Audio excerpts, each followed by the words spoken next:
podcast for those who suffer, which is everyone. It's a space where we can speak honestly about what it feels like to be in desolate places without losing hope. Welcome to In the Thicket. Hello, everyone, and welcome to this week's episode. We're blessed to have this week Mary Wilson join us, and she shares about her experience of going from being fully sighted to identifying as blind. She shares about the challenges of that, but also about where she's found God in it all. We hope Hello. you enjoy. Hi, everyone. Hello. Whenever we say hi, everyone, I'm like, are we saying hi to the listeners or to ourselves? I always forget. Anyways. This is true. And there's definitely like an awkward pause almost every time. We're like, okay, who's going to say hello first? Because it's, yeah. We should in general, like, see We should script it. Yeah, no, that's joking. right. That's right. No. You have to say, yeah. So if you're watching on YouTube, you will have noticed that it's Nicole and I today, and then our guest, Mary, who we're so excited to have. Hi, Mary. Hi. And Nicole is just in Texas. So Nicole, do you want to give your little intro? I'm in Nashville. Sorry, not Texas. I'm in Nashville. I'm thinking about Rachel. Okay. Yes. Why don't you introduce yourself, Nicole, just in case anybody's new? For sure. So I'm Nicole Richard. I am a music therapy professor at Belmont University in Nashville. And then I'm also finishing up my PhD at the University of Toronto. So I'm kind of straddling both the teaching and student worlds right now. But yeah, I'm Canadian, but moved here just about 6 months ago. Nice. Yeah. Sweet. I love the fact that you were like, when I said Texas, you were like, no. Like, anybody listening from Nothing Texas against be like Texas. offended. Yeah. No, Texas, I'm sure is fine. I've been there once. It was warm, so I liked it. But you know, true. Yeah. And again, if you're watching or listening, you probably have noticed that the voice / the face of Rachel D'Souza is not with us today. She is in Texas currently, so that's why right. Texas is in my brain. So she's from Canada and is going back to Canada tomorrow, but has been down in Texas for her sister's wedding, and which was lovely. So that was great. So she sends her greetings to everybody. And I'm Erin Kinsella. I am a consecrated virgin from the Archdiocese of Toronto, but currently living in Ottawa. And I am writing a book on suffering right now and knitting. And that's pretty much it. And petting the cat who is on the bed behind me, just lounging there. Yeah. So she's very annoying, but also very cute at the same time, which is fortunate for her. So yeah. So that's me. And do you want to introduce yourself a little bit, Mary? Who are you? Where are you? Sure. So my name is Mary Wilson, and I'm originally from California. And right now I reside in Alexandria, Virginia, just outside Washington. But I've been hunkering down in a place called Lewis, Delaware, due to the Omicron variant. And so it's been, if I have to self-isolate, this is a really great place to do it. Okay. And I'm an analyst by trade, but right now I'm taking a break from a 9-to-5 job because I'm planning to through hike the Appalachian Trail next year with my guide dog. So we're using this time to get really in shape and get fit. That's so cool. We'll be ready. That is so cool. That's really cool. Cool or crazy? I don't know. I mean, both goes together, right? Yeah, no, that's great. Yeah, that's what I was gonna say. Like, I think sometimes those things are very intertwined. Cool and crazy are very similar. Okay, so this is a good question then, because I had I've had a few friends who've done the word just escaped me. You know, the big long walking thing in Europe? Oh, the Camino? The Camino. Yeah. Okay, so I've had a few friends that have done that before, and they have such cool stories of it and beautiful pictures. And there's a girl named Amanda Walsh she's in Ottawa now, but she did it, and she did like posted her thing on Instagram with all these things. And okay, so to me, this sounds like a nightmare. Like the whole thing sounds like the worst. I mean, partly because my joints are would not appreciate it, but also because I'm like, I don't know, sleeping in a different place every night and getting up super early and going and all that. Anyways, it just sounds like a nightmare. So It's funny you say that though, because Yeah. I want to do that in 2024. And I'm Right. telling myself that after the AT, that'll be all luxurious because I won't have to be like carrying my food and sleeping in a tent Oh, every night. yes. And there'll be flush toilets. So That's true. Yeah. I'm like, if I can get through the AT in 2023, Yep. then 2024 would be, luxurious by That's that right. standard. Yeah, exactly. Camino, no problem. Which I find is so funny because I haven't found anybody who's like waffly on the Camino. Like I find some people are either like, yes, I would love to do that, or they're like, this sounds like the worst thing of my life, So you're like pro Camino, Mary. Yes. You would like do it. Very, all the way. very pro. Nice. Okay. What about you, Nicole? Are you like You know what? I think I might be your first Camino waffler because it used to be a thing where I'm like, I definitely want to do this someday. It sounds so cool. But now when I think about it, maybe it's just because this stage in my life, I'm just kind of busy and already maxed out. And I'm just like, no, like, it just feels like, I'm just like, I can't. But even saying that, I'm like, but it's still, I don't know. It just still sounds cool. So I don't know. I don't know. Right. Yeah. Maybe if I win the lottery someday, I'll rent a helicopter and I'll get it to bring me to like the last 500 meters before the closing church, and then I can pretend that I've walked the whole thing. But yeah, it's a little bit like cilantro though. People tend to have love it or hate it. Definitely. Right. More love it or hate it things. Yeah. Okay. So let's see then. I'm a no for cilantro. Mary?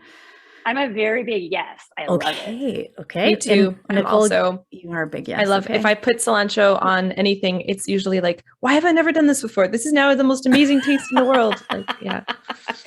Okay. So that's good. That's good to know, These are important questions, I think, for supporting friendship. Because cilantro and Camino. That's right. If I visit you in the summertime, like if I come down for a road trip and if you feed me cilantro, it's over. Yeah. Well, it depends. If I'm like, maybe if you just like stay too long or something, and I'm like, okay, how can I like subtly signal that it's time to leave? I'll just start cooking everything with cilantro. That's right. And then I'll get the hint and I'll go. Yeah. Okay. Well, this is good. I'm just like making mental notes of all of these things for future. That's good. So on a completely different note from those things, today we're talking about, so the day that this airs is January 31st, which is, oh gosh, I'm going to mess up the actual title for it, but January was the month of Braille. What was it, Mary? Braille Literacy Awareness Month. That's the word I was looking at. The literacy, I was like, I'm going to mess that up. Braille Literacy Awareness Month, which is really cool. So January 31st is the last day of January. So it just so happened that we got an email from someone named Aisling who works with an organization that supports people who are have limitations in their vision or identify as blind. And so do you want to tell us maybe a little bit about that organization, Mary? Sure. So that's Xavier Society for the Blind, and they are absolutely phenomenal. They provide large print, audio, and Braille materials to Catholics all around the world. And for me, they've been really instrumental because, I started out fully sighted and I had no problem at all accessing, the Bible or anything else that I wanted to read. And then as I became low vision, suddenly you walk into church and you can't read the missal. And, you even if you get a quote unquote large print Bible, the font in those is typically very small. And so they actually sent me what I call true large print, the Bible in very many volumes because, it takes a lot more space. And then as my vision changed, they actually were able to send me a hard copy Braille Bible. And that's not for everybody because it's so many volumes. It takes up like more than a bookshelf. So we're talking, wow, yeah, we're talking big.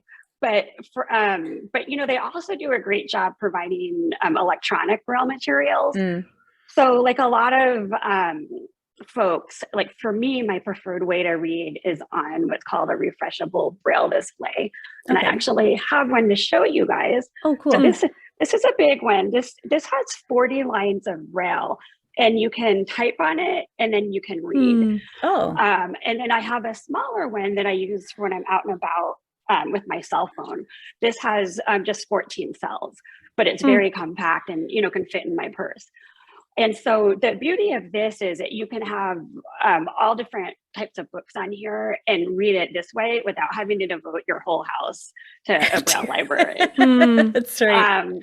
And then they also send out, for folks that like it, you can get this in electronic Braille or hard copy, but they send out the Mass Proffers. And that enables everybody to follow along at Sunday Mass. And for folks who would like to lecture, they're able to, it's very compact, so they're able to bring it with them and be a lector at church. And so I think the gift that the Xavier Society gives to blind and low vision Catholics is the gift of inclusion. Yeah. Because it's so easy to feel excluded.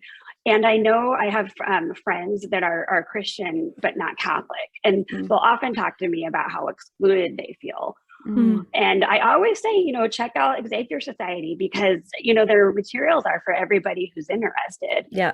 And I think sometimes people are like afraid, and it's like, look, like they've got such a wonderful library. Check it out. And so I think it's great that they really meet their clients where they are. So for some people that aren't so tech savvy, they're able to get things in hard copy through the mail or through a digital cassette where you can play it in a digital book reader. Yeah. Because not everybody is tech savvy and not everybody can afford the fancy electronics. So I just love that they bring inclusion for those who are blind or low vision. Yeah, that's so beautiful. That's so Even with the tech savvy thing, I'm like, I can hear my dad in our house. If he doesn't say at least once a day, this damn technology, what, come on. Exactly. Exactly. And it's a big learning curve. And these devices are extremely expensive. They're beyond the reach of a lot of blind folks. And so it's just such a gift that they give to people. Yeah. That's beautiful. Really great. We're going to come man, there's so many things even from that I want to ask you, but I'm going to okay, let's set them aside for a minute. Cause I'd love to hear, before we dig into that, a little bit of your own story from what you experienced in vision loss and coming to identify as blind. Sure. So I grew up fully sighted. I was a preemie, so I was born 3 months premature. So I was always very nearsighted. But with contact lenses, I was fully correctable. So I drove a car, did everything that you do as a sighted person. And I went through college and grad school as a sighted person, started my career path as a sighted young professional. So I drove to work and all of that. And then in my early 30s, I started to have eye problems and I developed cataracts that progressed very quickly, which can sometimes happen with preemies. And I made the decision to have cataract surgery when my vision had declined to where I was able to drive in the daytime only, but I was right at that border. So if it got any worse, I wouldn't be able to drive. And for me, I thought if I'm able to do this and keep the ability to drive, I'll know it will be worth it, even if something goes wrong. So I did the surgery one eye at a time, and I had great vision, except I could no longer read print, fine print. And so at that point, I started to need screen magnification and large print. And then like a clock, 4 months after the surgery, the retina detached in my right eye. And I did notice that I was walking down the hallway at work and I saw something black. And as I stepped forward, the black blob stepped forward with me. And I knew that was a sign of retinal detachment. So I immediately went to my retina specialist. He took a look and said, it is a detachment. And so I had surgery for that the next day. And they put a gas bubble in my eye and I had to lay face down for about 12 days. Wow. Oh my gosh.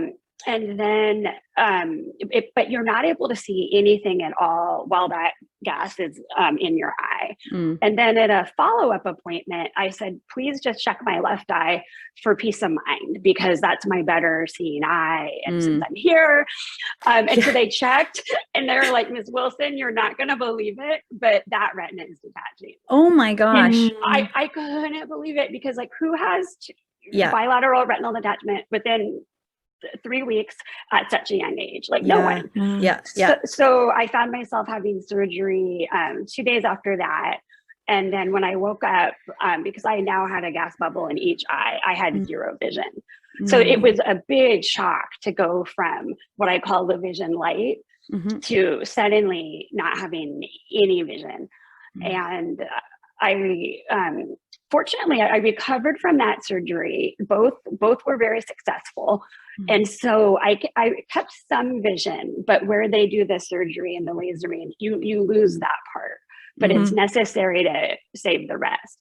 But it turns out like 10% of the US population, I'm what they call a steroid responder. So I was on steroid eye drops to help recover from the surgery, but that raised my eye pressure and led to secondary glaucoma. Okay. And so secondary glaucoma, it's when something triggered the glaucoma rather than necessarily having a genetic disposition. Right. And so, but we didn't know that right away. And so I lost more vision due to that.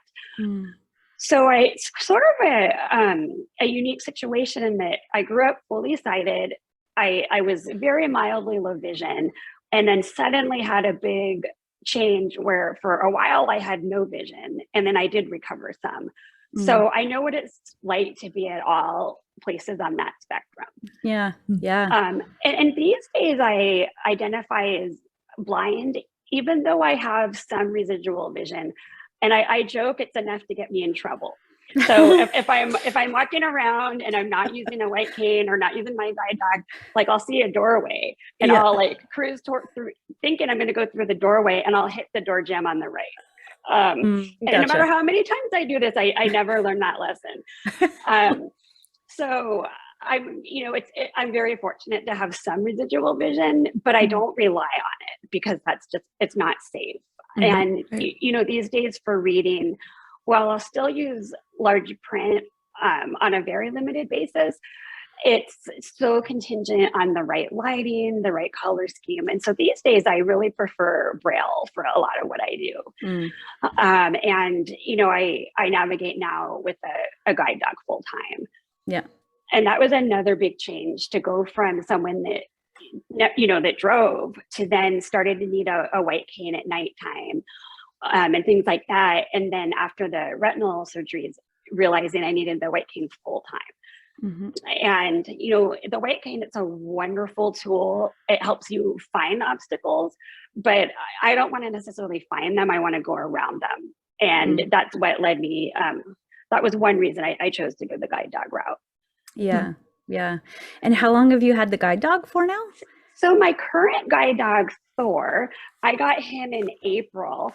And, this is an example of the ways God works. I had a previous guide dog named Frank, and Frank and I were literally inseparable for 7.5 years. And then he started to get some health problems, and I knew that he would have a wonderful, happy retirement as a retired guide, but that it was time to think about what we call a successor dog. Okay. And so I applied this Guide Dogs for the Blind. They're this wonderful nonprofit that provides guide dogs to people who are blind or visually impaired free of charge.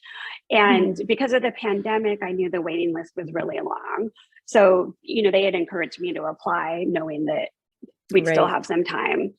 But then in April, they called me up. It was actually end of March. They called me up and said, we want to just make sure your needs for what you're looking for in a next dog haven't changed, blah, blah, blah, blah, blah. And lo and behold, they had a dog for me. Oh. So they flew Thor out to me. And then I had known that the best thing for Frank was to retire with the family that raised him so he could be back on the West Coast because he got a lot of allergies on the East Coast, just like humans. The longer you live there, yeah.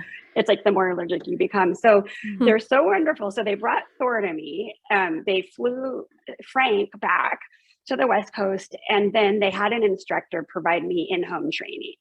Wow. And that way I didn't have to worry about like flying across the country and being in a class with other people because I am immune compromised, and I can get into that later, but you know, I sometimes I think God has a big sense of humor because first I, you know, became blind, and then later I got severe asthma, and the treatment for that caused diabetes. And so I just have to laugh, like, you know, either I didn't get the message the first time or you're still trying to teach me, or you've got a big sense of humor. But yeah, so I'm very grateful for that organization and training me with my wonderful dog Thor. Yeah, totally. Honestly, it's last week actually, I was with my sister and my little nephew who's like 2 and my other nephew who's 5 at the Rideau Center in downtown Ottawa. It's like big mall. They were in Lush and looking at some soap bars and whatever. And then there was a woman there with a guide dog. And so I got to explain to my nephew because he was talking about like the puppy, and the little one doesn't understand it all. But the bigger guy was like, okay, so here's an opportunity to explain, which I was thinking about after, and especially when I knew you were going to be coming on the podcast. And I'm like, I think there's just so much, like even when I was at Mass last time, I was thinking, okay, what would it be like if all of a sudden one of my senses was gone, you know, or I couldn't walk through the, you know, through the church or whatever. So I wonder, like, for you, what that's been kind of like, especially as going from somebody who is fully sighted to now identifying as blind, like both in the, like, what does that look like for you? Or what have you found kind of most surprising or most difficult, both in the physical world realm, getting around, and just kind of the secular world, and then also in terms of the faith aspect? Sure. So I'll start with the faith aspect first, if that's okay. Yeah. It's one of the things, and it sounds so silly to say this to people now, but for the longest time, I wouldn't go to communion because I was going to Mass by myself. And, you know, it's easy to, when it's time, you hear everybody stand up, and then you go and you get in line and you try to follow them.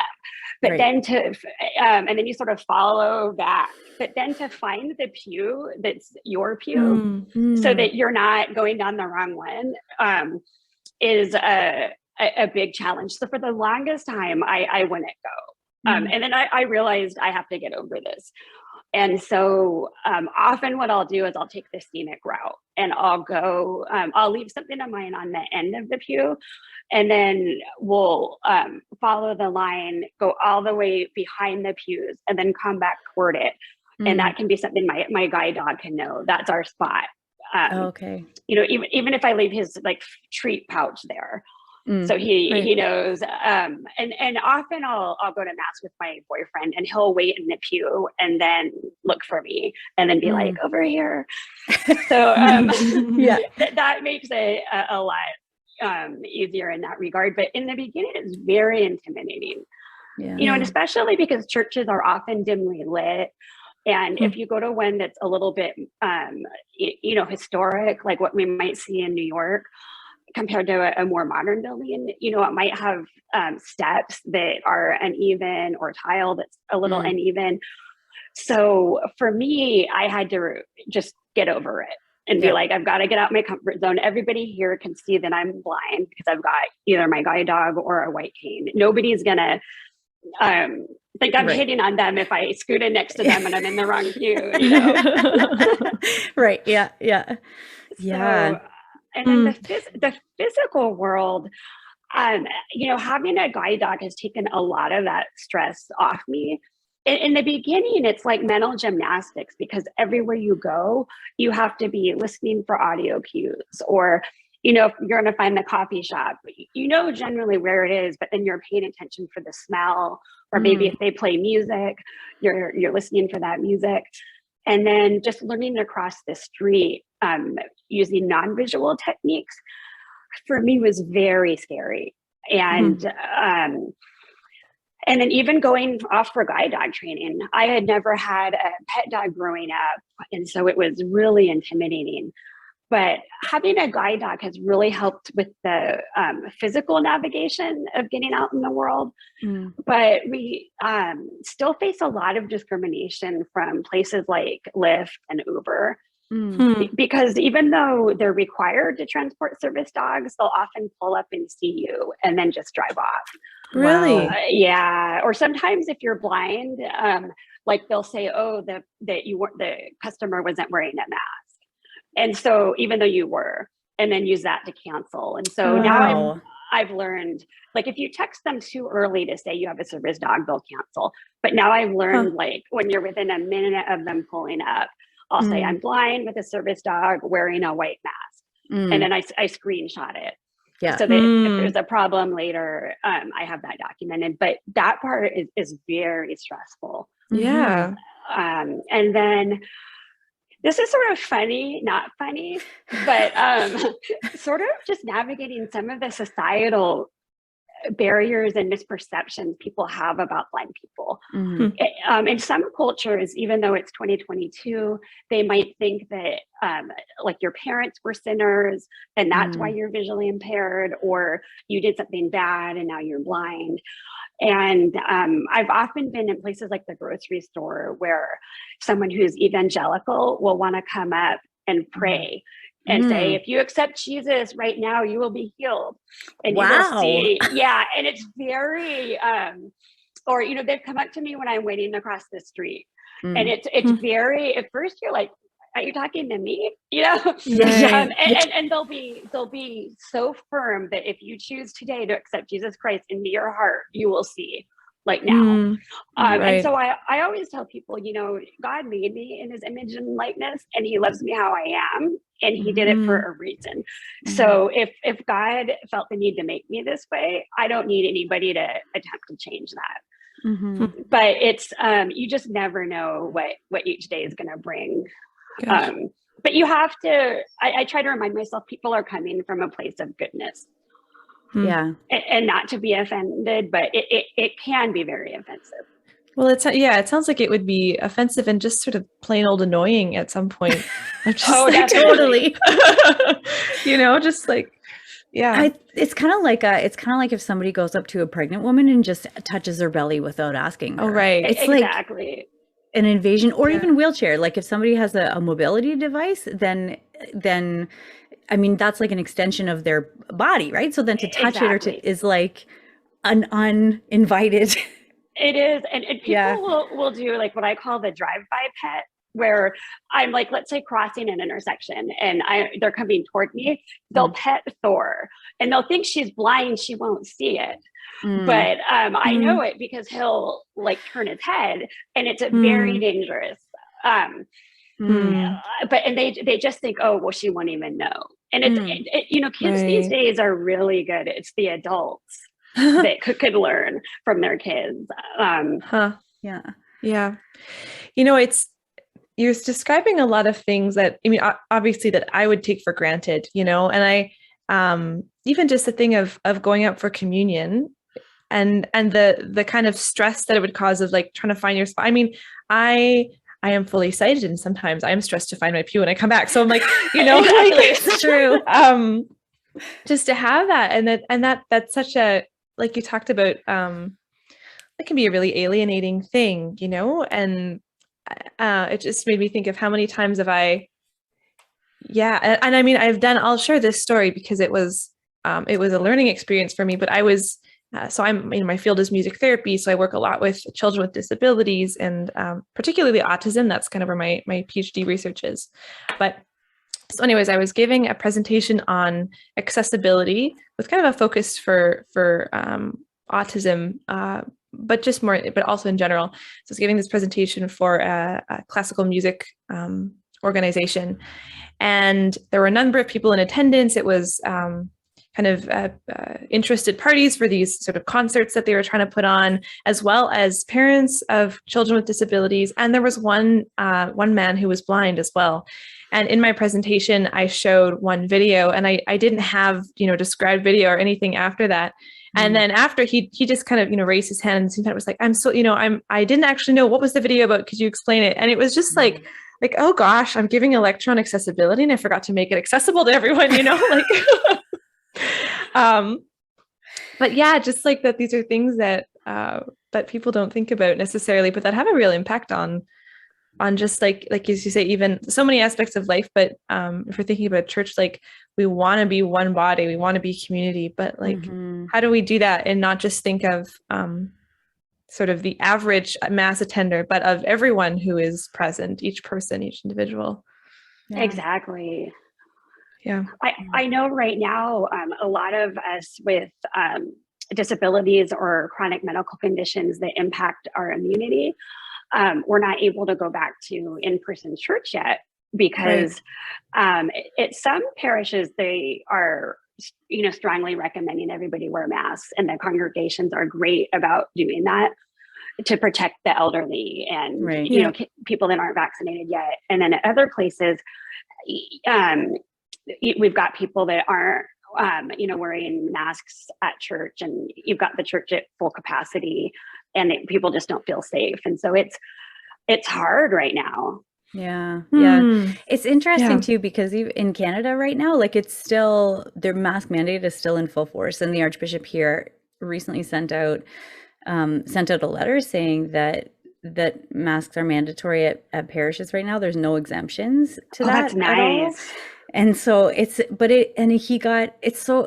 was telling me that he got flack from basically both sides, right? From people who say, well, you shouldn't even have the churches open, which I'm like, well, I don't know about that. That's a little much. Little and extreme. then, and then people on the other side of, who are really tired. And I understand that everybody's tired, but that's kind of one of the things that I've been thinking a lot about in like with COVID in particular, just has made me think a lot about like what it means to be the body of Christ, and what does it mean to actually think about and to love people in the wide variety of needs that exist. Like what that feels like too. Even for me with like with fibromyalgia, there have been like a lot of times where I've gone to mass and I'm not able to like stand up, sit down, stand up. If it's a really big fatigue day, I just can't do it,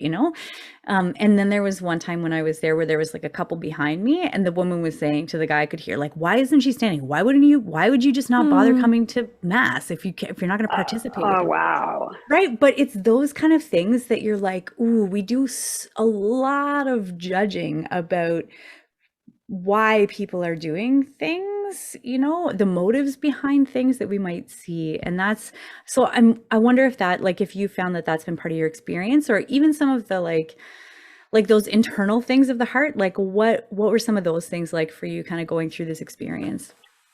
It's really interesting. I've found that people assume that, they either think you're 100% fully sighted or you're totally blind, no light perception.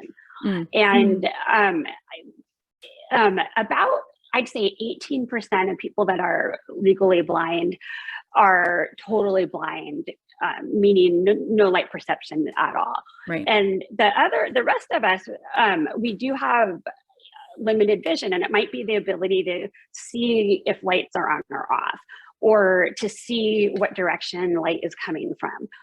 Or some folks have travel vision that's still usable, or maybe they read with magnification and things like that. But so sometimes people will think that I'm like faking it, or that I'm a guide dog trainer. Like, I don't know how many times I get asked, oh, how long have you been training that dog?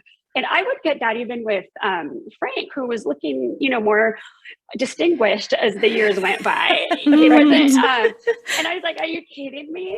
And yet I have to explain, I am severely visually impaired, although I do have a little bit of remaining vision. Right. And same thing when I first started to use a white cane. You use your cane, you get on the bus, you fold up your cane, and then maybe you're looking at your phone. And what people don't realize is that phone has large print on it, or maybe you've got your earbuds in and you're using a screen reader program. But they're so quick to judge.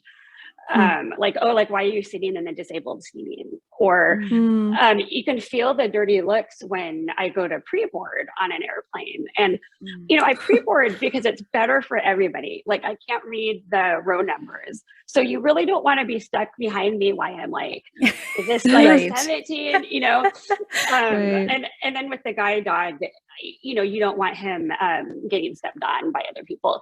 But people look at you and they see a young professional and they can't imagine that like you really are blind.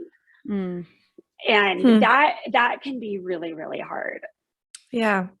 And even within the blind community, if you grow up in it, I think it's a little bit different because maybe you're going into camps for the blind over the summer, things like that. But I found it to be very cliquey, which I just never expected. And a little bit of a divide between people that have some usable vision and people that are totally blind. And I get that your experience will vary, but it's like, hey, everybody, we're still one group. And then you get the people that are afraid of you. And blindness is the most feared disability, even more than cancer. Really? And so I joke, it's not contagious, don't worry. But I think people are so worried about making a social error, or because they've just never been educated on best practices for interacting with someone who's blind or interacting with a guide dog team, that it's that fear that makes them just kind of freeze. And so that can be really socially isolating. Like, let's say you're at Mass and it's time, to give each other the sign of peace. And if nobody turns to you and says, peace be with you, it's a really uncomfortable, awkward feeling. Yeah. Yeah. It's challenging me as you speak, it's challenging me to really think about, because as you're talking about where people are, especially when you're at the last part of like, people are afraid that they're going to say something wrong or do something wrong. So then they do nothing. I'm like, ooh, I can see myself in that, and forgetting that no matter, that the other person or if somebody has some sort of visible disability or a guide dog or whatever it is, that they're also human and can be forgiving of my mistakes, and that it's like, maybe I can just try, at least make an effort to connect or whatever it is. So I appreciate, I always try to tell people, when you meet someone, whether it's blindness or a disability like cerebral palsy, treat everybody normal and treat everybody as a human, because we all are. We just do things a little differently. So I'm, the same person I was sighted, although now I'm a much better version of myself, to be honest.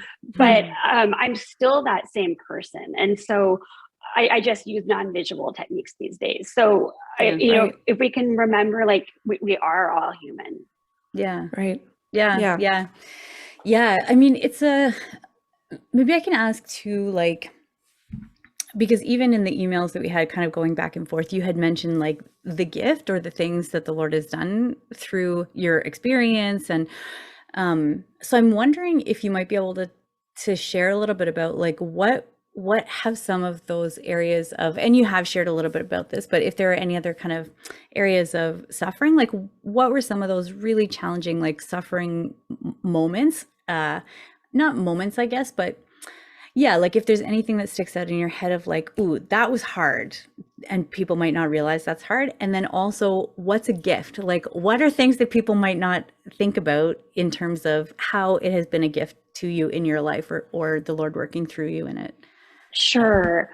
In the beginning, especially on the navigational front, learning to use a white cane, there was a lot of suffering involved because you're learning, so you don't know how to do it perfectly yet. And I remember this was when I was brand new blind, and I was out with my mom, and we cross the street and I get to the other side, but right before you step up, and my white cane got stuck in a sewer grate. Oh, And it was one of those collapsible ones. And so it was stuck and I'm pulling it and I feel like the cord part going toward me, but not the tip.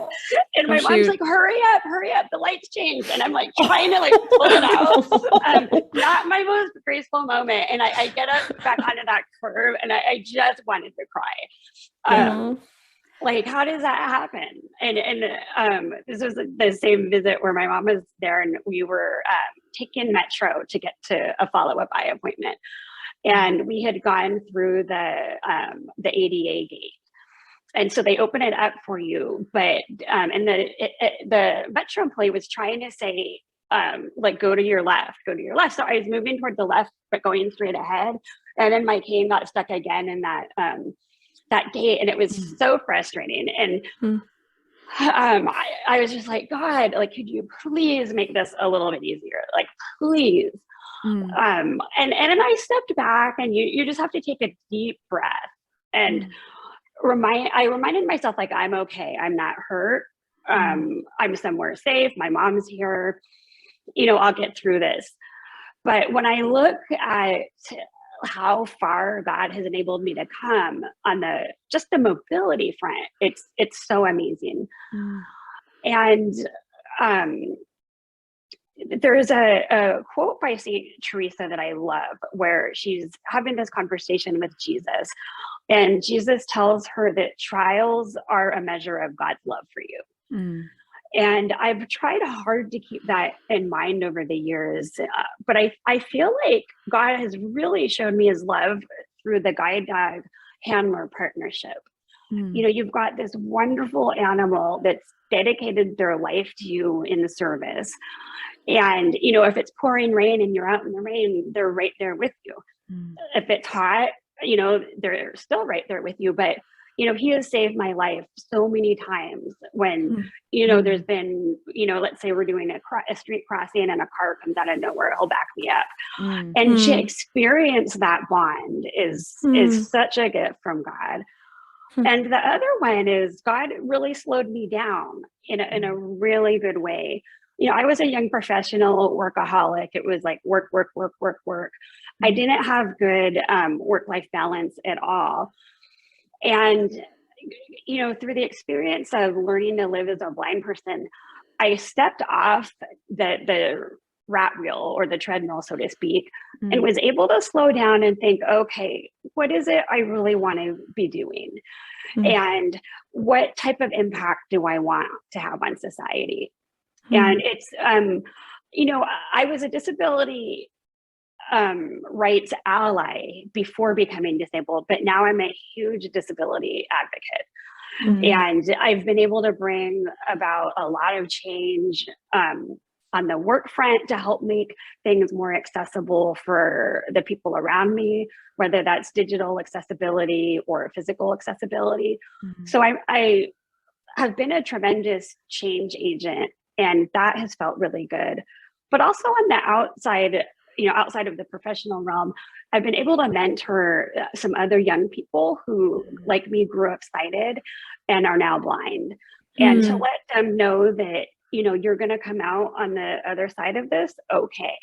And that, you will get through it.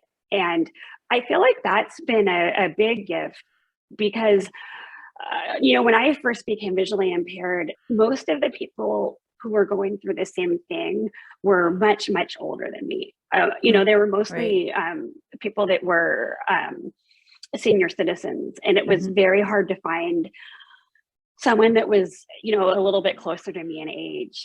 And so if I'm able to pay that back, I view that as a tremendous gift. And God has brought so many wonderful people into my life that I wouldn't have met otherwise. The Xavier Society, every year they hold a mass in New York City on St. Lucy's feast day. And so I was able to go in person for the second time this past year. And I become friends with the priest who says the mass there, and he's also blind.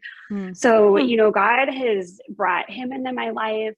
many other people. And I think that's such a gift. I never would have met these people if I hadn't become blind myself. Mm-hmm. Yeah. You know, what's striking me as you share, and thank you for all of these things, but it's that you have this just kind of like a pragmatic trust in the Lord. That's really beautiful. It sounds like, of just like, you know, you're describing all these things happen, and then you had this attitude of, okay, the Lord has allowed this in my life. What am I going to do with it? And just got right back up and have kept going. And I'm sure there were difficult moments. I'm sure there were, you know, moments of tears and of grief, or, you know, but I just think it's so beautiful how you, you know, even if you had moments of that, like you have, even just now, I'm like, this, you're not someone who sounds like you just let your life be derailed and wallowed in self-pity. You know what I mean? Like, it's so much the opposite of that, of just like, okay, all right, what am I going to do? This is, you know, and I think that's inspiring to me. Thank you. You know, when I was recovering from the retinal surgery, I had my moments, and I would sit there eating my Haagen-Dazs peanut butter and chocolate ice cream. Yes. And it was like the highlight of my day. And I would be so mad at God digging into the peanut butter, you know. And then I realized I can either sit on this couch, eat Haagen-Dazs for the rest of my life, get morbidly obese and never move again, or I can get up and learn some of these non-visual techniques, and move on with life. So I feel very grateful that I was able to recognize that those feelings of despair were not from God. You know, they're you know, from the devil trying to keep me down. And to recognize, like, this is how I'm feeling. It's okay that I'm feeling this. I'm going to acknowledge it, but I'm not going to let that determine the outcome. I'm going to set that aside. Yeah. So I'm grateful. You know, a lot of rosaries were said during that time, and I'm just so grateful to have gotten through it. Yeah. Like it reminds me a lot, actually, of in Salvifici Doloris, the encyclical on suffering that John Paul II wrote, and he talks about how suffering causes the question of why. Like, that's what it does, you know, it like brings up this question. And it makes me think too of, like, Nicole, in last week's episode, when you were talking at the end of it, of like, what advice would Erin have for somebody who's, you know, experiencing chronic illness or something like that? I've kind of been thinking about that all week, and listening to you too, Mary. Like, you know, I think there's something really powerful to be said about God answering that question. And that often, in my own experience anyways, I found that he doesn't answer the question in that moment, but his answer is something that unfolds over time, and it continues to unfold and deepen. And that's been my experience, right? Is like, it's in somehow the suffering gets like easier over time, even though it's not really changed. And part of it is because, like, God starts to show how, for me anyways, like how he's working through it, or what he's doing in and through me because of it. So I wonder, like, how have you found that? You know, I've definitely found that to be very true. And I feel like on the blindness front, it took a number of years before I could see, you know, all of the blessings that God brought into my life because of it. And now I'm able to see, okay, I see why that happened. You know, when the asthma and then the steroid-induced diabetes hit, I was like, all right, that's enough. That's the line, no more. Yeah, exactly. Like, my cup over here is full, and yeah. not in a good way. But and I've just learned, you know, there's a lot about my body that I sometimes wish was different, but I try to focus on all it can do. And, you know, when I'm not having an asthma flare up, I'm very healthy, and I'm able to hike and do the things I love. But it took me a long time to get to the why on the blindness front. And so for folks who are going through something now, whether it's chronic illness, disability, or something else, is hard as you can, it's so good to focus on your faith and know that you are going to get through it. And when you're too tired to do it on your own, you know, to reach out to your community, to ask your fellow parishioners to pray for you, things like that. And that way, you know, it helps you remember you're not doing it on your own. You're doing it with God, and you've got a wonderful community here on earth to help you get through it. Mm-hmm. Mm. Yeah, that's beautiful. That's beautiful. I love that.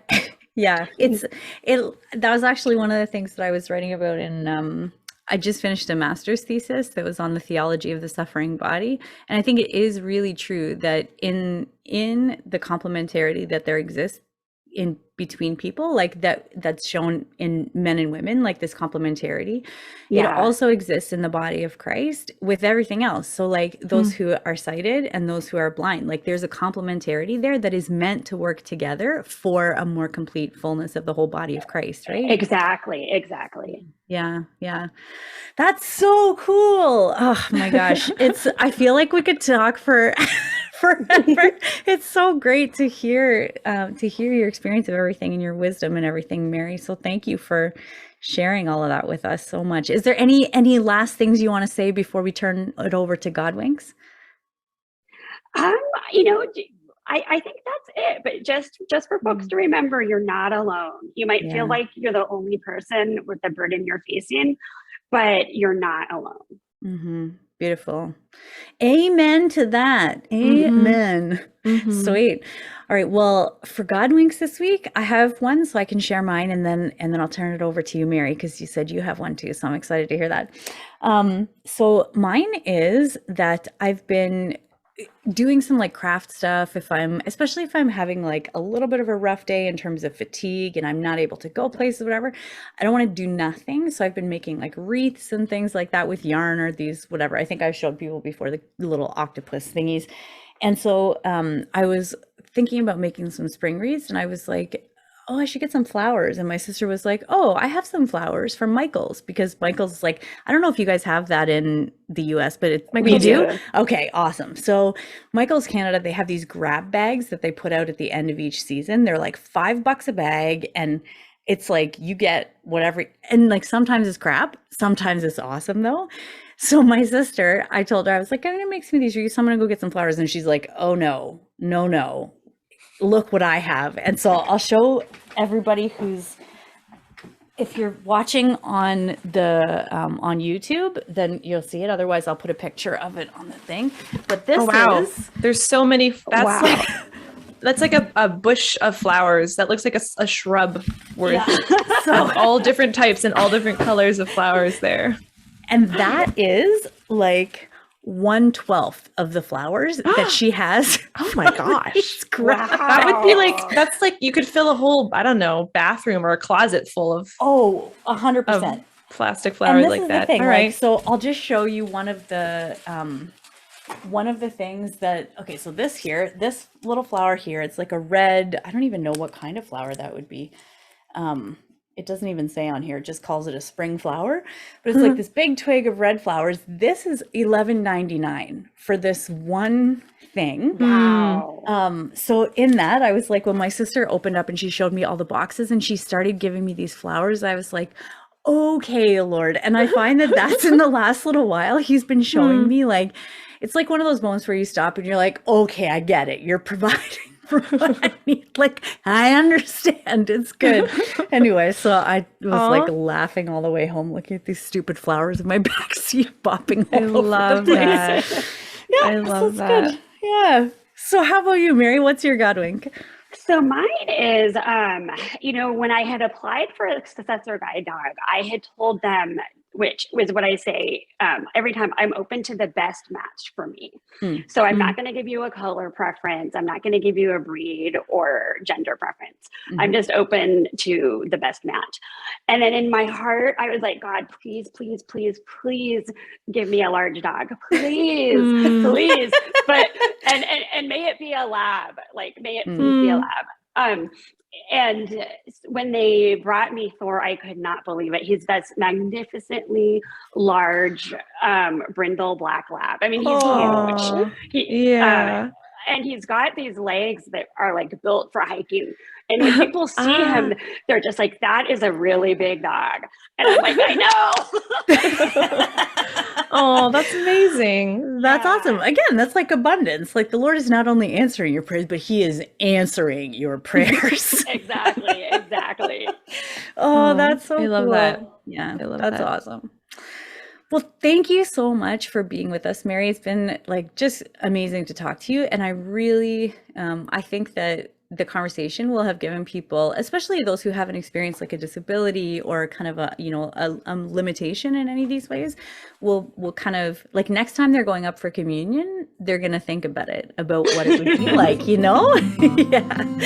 Yeah. Thank Or you. crossing the street or, yeah. So thank you so much. My pleasure.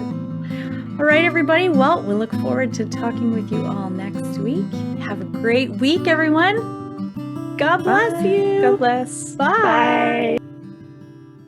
Thank you for joining us for this episode of In the Thicket. If you like what you hear, give us a rating and hit that subscribe button. We have new episodes every Monday with more stories and honest conversations about life when the going gets rough and the hope and humor amidst it all. We'd love for you to join our community on Instagram and Facebook at In the Thicket Podcast. While you're there, let us know how we can pray for you. God bless and see you next week.